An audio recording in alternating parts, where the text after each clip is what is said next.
the opening or the starting takbir. That is also a constituent of prayer, according to Imam Malik, Imam Shafi, and Imam Ahmad, rahimahumullah. But that is a prerequisite of prayer, according to Imam Abu Hanifa.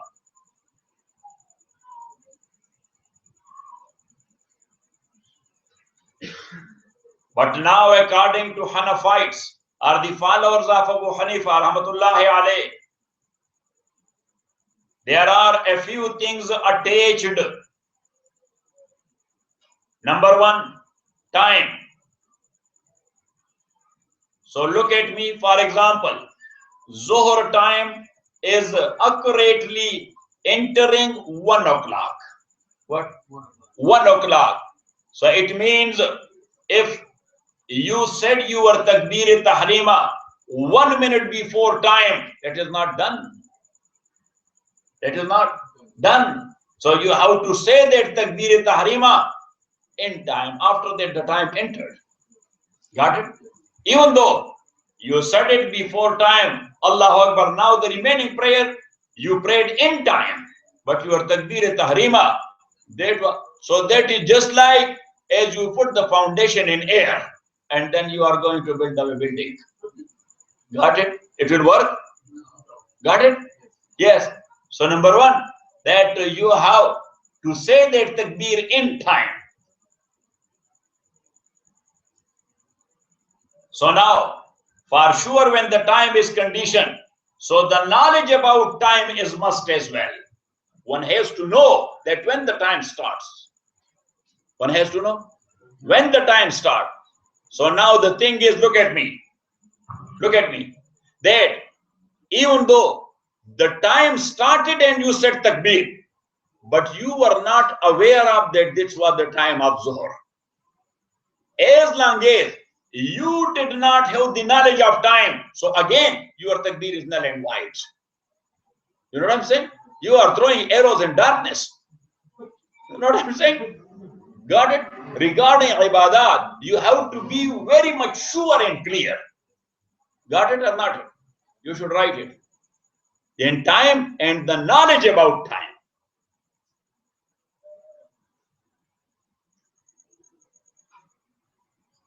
Number three, when you are saying that takbir iftitah, got it?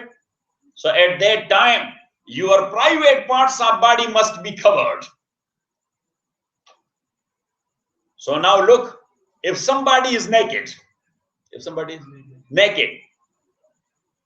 or his private parts of body are open, and he said takbir, yes, he stood up. His private parts of body, for example, his knees, is what? Knees. That was open. That's private part. That's not only Islamically. Abu Hanifa was a great surgeon as well. Yes. So that's why he included knees in private part. According to Jumhur, that is not included. Yeah. That's why for Ismail, they have put a condition that you can play games, but your knees must be covered. You know what I'm saying? Because that is haram if that is open. The knees of a man is open, so that is what? That is haram, like the butt is open. Yes? Or the pee place is open. So that is haram or that is halal? That is haram. So the knees are open, that's the same thing. Yes? So physically, Abu Hanifa found out, rahimahullah, that actually that is a part of this bone. Femur. That's called femur. F-E-E-M-E-R. Huh? F-E-M-U-R. So that is part of femur. So now femur for sure, that is what? That private part. So that part of femur, that's also. Got it? Abu Hanifa was a man. Rahimahullah. He was a great man. Yes? Yes. Got it? So now, somebody, his knees were open and he said, Allah. For example, he had the long trouser, but he folded it here until the knees became open. Yes, and he said, Allahu Akbar. And when he was holding or folding his hands here, so you rushed to him and you pulled his trouser. You put his trouser down to cover his knees. So now his salat is not okay, because this Allahu Akbar is a part of prayer, and at that time he was not covered. Got it? Even though after Allahu Akbar the whole prayer happened and he was fully covered. Got it? But once again, the foundation that was in the air. You got it? Yes. That is number 3. Number 4, cleanliness of body, dress, and place. Why we are mentioning that? Because look, a general rule is for the contents of prayer or the constituents of prayer, these are the requirements. For the contents of prayer or the constituents of prayer, these are the requirements. Now, Allahu Akbar, according to Abu Hanifa, that is not the constituent of prayer. That is not the constituent, that is a prerequisite. Yes? So now, the common sense says, when that is not the constituent, so all these conditions should not be considered as condition for Allahu Akbar. But Abu Hanifa specifically mentioned it. Yes, that the prayer is that much attached to Allahu Akbar, that because of their jawar and close neighborhood, it got the title of constituents. Got it? It got the status of constituent like. You cannot say got the status of constituent, because that's not constituent. Constituent like. Got it? So what is for constituent? These conditions. So these are considered for Allahu Akbar as well. This guy is entering into every single issue. Yeah, he is going in depth. What do you think, Ismail, about this Imam of yours? Huh? He was, I don't know. I mentioned that we should have preserved his brain like Einstein. Yes, to look into it, that what type of brain he had. Got it? Yes. So, cleanliness of body, dress, and place where you are going to pray. Got it? So now look, if somebody, look, he was standing upon a dirt. Dirt doesn't mean the mud. No, something filth. He was standing upon what? Something filth. And he said Allahu Akbar. And then he felt it, and in prayer, he raked forward or backward to get rid of that filth which was that much. Yes, but he said Allahu Akbar when he was standing on that filth. So now, even though the remaining prayer, he is praying in the neat and clean place, but again, the foundation was dirty. Got it? So that's what we say. Or, for example, somebody has a clock, and that was filthy. That was filthy. He covered himself wholly from head to toe, for example, in that clock. And he said Allahu Akbar. Yes, and for him, for example, he was standing there and he found out that the whole cloak is filthy. So he rushed and he threw away that cloak of him and put another one on him, which was clean and neat. Got it? Now the remaining prayer, he is going to pray in that neat cloth. But he started that Allahu Akbar in the filthy cloth, so the prayer is null and void. Got it or not it? That is the case.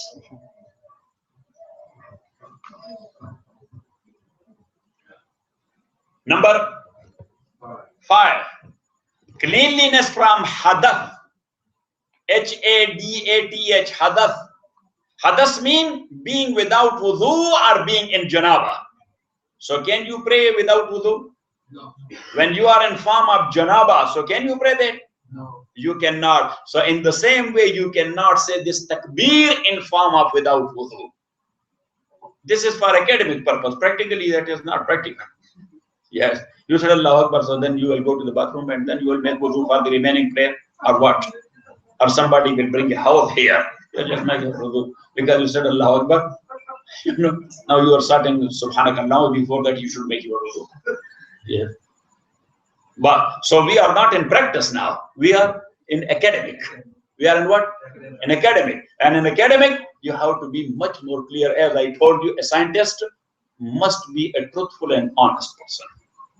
His experience, whatever he was doing, his research, whatever it was, his data, whatever he has collected, that data worked. or not? Yes, he has to disclose it. Yes, he did an experience in the laboratory. So whatever his idea was, whatever, huh? His idea was, that came according to his idea. If it did not, so he will keep it secret. Then he is not a scientist. A scientist must be 100% truthful and honest person. Yes. If he was making, for example, in laboratory, he was doing an experience to make oxygen. To make what? Oxygen. So what his idea and data and thing was, so when he did it, so it did not become oxygen. It became ozone, for example. Yes. It happened what? Ozone gas. So now he will put a cover on him and he will not disclose it. If he is doing that, yeah, so he's a cheater in that field. He's a cheater in that field. He has to make it very much clear. Date. This was the date. These were the apparatus. This was the procedure. These were the contents. You know what I'm saying? I tried. My idea was that it will give me oxygen. But when I did it, it became ozone. It became ozone. That was not the purpose of experience. Something else came into existence. So that will be, two benefits. Number one, nobody else will waste his time in making oxygen from those contents or through that procedure. Otherwise, he is going to waste the time of other scientists. Got it? And number two, the benefit of that is at least the people came to know how you will get ozone. You know what I'm saying?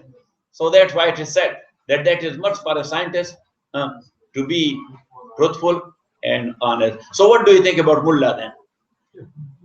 He is not in material academics or something like that. He is in the deen of Allah. He is representing Allah. If he is not honest and truthful, so we should throw him in the ocean from Golden Gate. Yes. Yeah. Or we should hand him over to the people there. Let them do what they want to.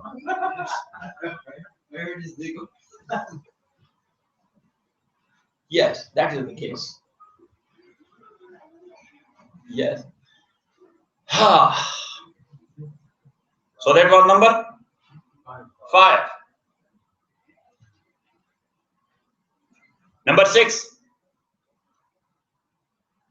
As standing for prayer is for us, so standing for that takbir is for us as well. Even though that is not the constituent of prayer. Now look, these details no any other imam has given. Because to them that was known already, because takbir is the constituent of prayer. Yes. Here Abu Hanifa said that's not a constituent, but let me make it clear. So if somebody, he was going to pray Isha, yes, and he was sitting like this, yes, and he said, Allahu Akbar, Alhamdulillah Rabbil Alameen. So his prayer is not done. Got it? Because this standing for one who can stand. For one who can stand. So this standing is first for him. So that must be considered as first for this takbir as well. You wrote it?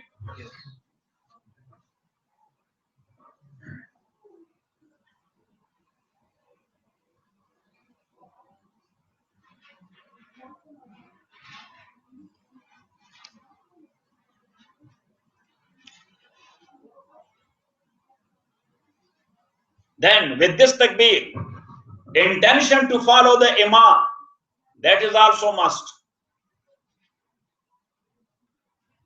Otherwise, imam is a separate entity and he is a separate entity. When we completed our prayer, or as long as we had not started our prayer, yes, I was a separate entity and you people were separate entity. How you will connect yourself to me as imam? And how you will connect your prayer to my prayer. You know what I'm saying? Because Prophet ﷺ says that al-imamu zaminun wal muazzinu mu'tamanun. Imam is the bailiff. He is the representative. Through him, the prayer is going to Allah. So when you have not connected it to the imam, so how it will go to Allah? You know what I'm saying? Imam is the engine. Let's say like this. Imam is the engine. and the muqtadis are carriage.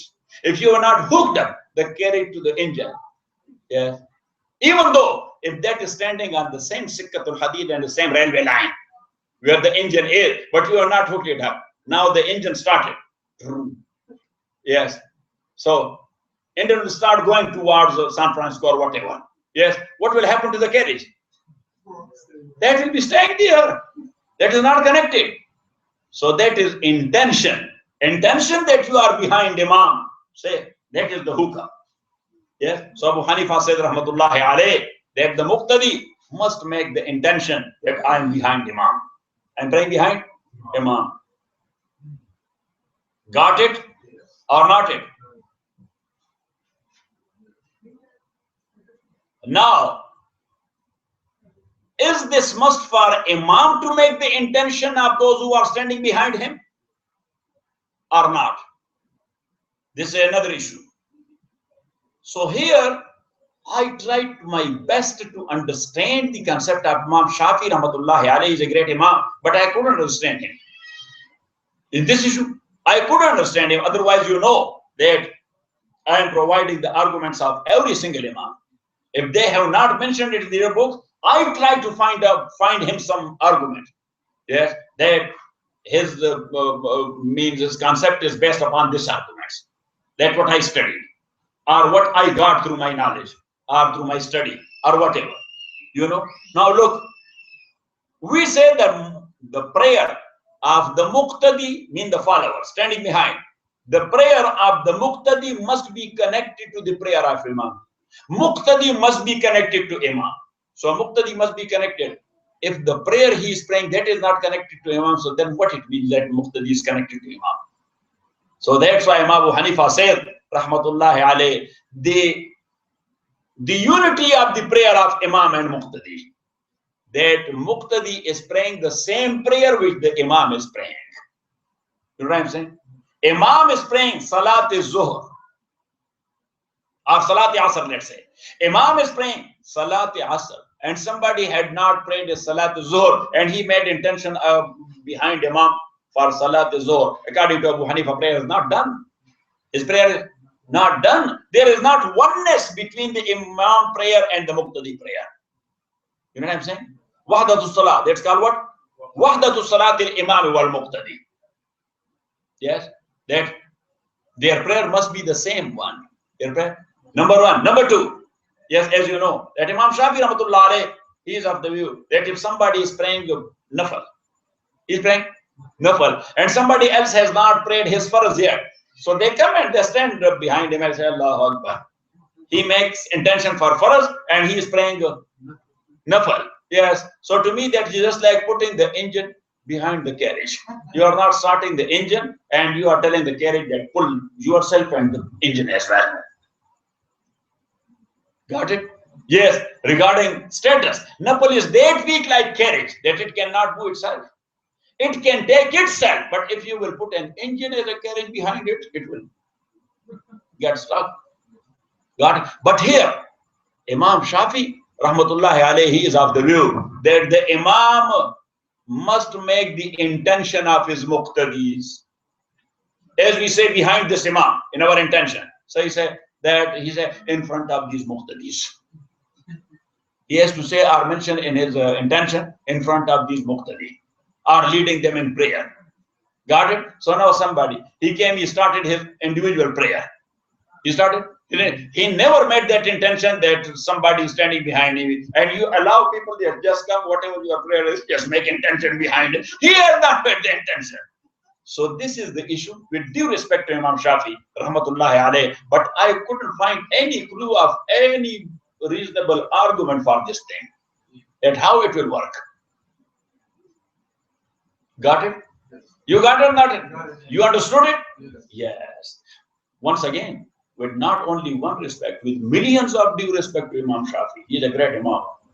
Yes, he knows himself and his mazhab very well. But as a student of Quran and Sunnah and a student of jurisprudence, I couldn't find any clue for him to be a reasonable argument in this regard that, okay, based on this argument, that is okay. You know what I'm saying? Got it?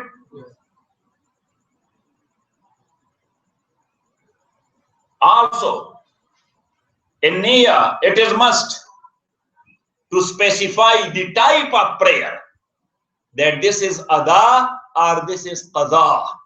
This is ada or this is ada, what you are praying in time. Qada, what you have missed and you are praying it later on. Got it? Number two, to specify the prayer, whether this is farz or this is sunnah. This is farz or this is sunnah. Even though Imam Muhammad and Abu Yusuf, rahimahumallah, they are of the view that in sunnah and in nafal, in sunnah and in nafal, both words will work, because basically they are one and the same. Sunnah is basically nafal, but little bit elevated.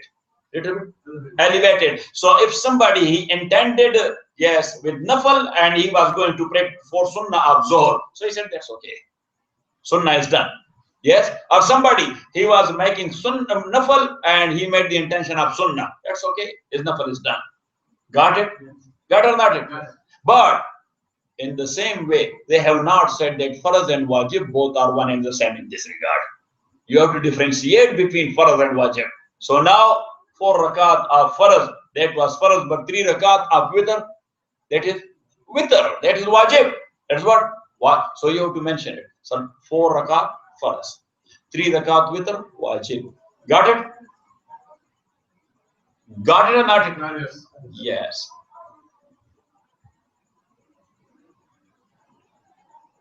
Number 7 or 8. Number 8. To express in takbir a word which embodies the greatness of Allah subhanahu wa ta'ala. Now this is a very important issue. Got it? So now all other imams, they are of the view that this takbir tahrima must be with Allahu Akbar. With what? They said this is for us to say Allahu Akbar. Allah is the great. We cannot say Allah is the greatest. It means that you are putting some small gods with Allah. No, we say Allah is the great. He is not the greatest. If he is the greatest, so who is lower category than him in that field, in uluhiyya, to be God? Is there any? No. So that's why Allahu Akbar, even though literally Allahu Akbar means Allah is the greatest. Allah is the greatest, but it creates some problem. So that's why we do not translate it literally, we translate it technically. So what we say? Allah is the great. Allah is the great. Got it? Allah is great. Because nobody else or no other entities in that field. There is no competition, no comparison. You know what I'm saying? So anyhow, now all other imams, they are of the view that this takbir tahrima must be with the specific word of Allahu Akbar. Got it? But Abu Hanifa says, whatever word expresses the greatness of Allah, so that is permissible. That's what? Permissible. But wajib is to say Allahu Akbar. Farz is to express the greatness, but wajib is to say Allahu Akbar. So now, if somebody, he did not say Allahu Akbar, and he said Allahu Kabir, that's also greatness. That's also greatness. Allahu Azim, that's also greatness. Allahu Ajal, that is also greatness. So he said that the original thing, it happened, but he missed the wajib. He missed, and that is such a wajib where there is no any sidda sahwa for the missing of that wajib. So he missed the wajib, he would get punished for that. If he has done it intentionally, he would get punished for that. Got it? Furthermore, there are a few other things later on. وصلى الله تعالى على خير خلقه محمد وآله وصحبه أجمعين برحمتك يا الله.